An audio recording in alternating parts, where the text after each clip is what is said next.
Pemirsa, kebakaran terjadi di Jalan Belambangan, Denpasar. Dua mobil milik anak Agung Putra, 58 tahun, dilalap api ketika parkir di garasi. Akibat kejadian ini, korban mengalami kerugian 80 juta rupiah.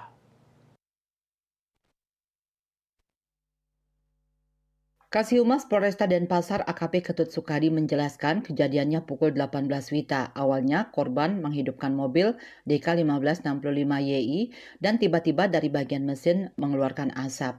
Selanjutnya terdengar suara letupan dibarengi munculnya kobaran api. Api dengan cepat membakar seluruh bagian dari mobil tersebut.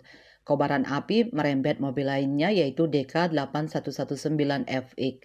Korban langsung berteriak minta tolong ke warga setempat dan menghubungi pemadam Kota Denpasar. Pukul 18.20 WITA, 3 mobil pemadam Kota Denpasar tiba di TKP dan melakukan upaya pemadaman. Sekitar 10 menit kemudian api berhasil dipadamkan.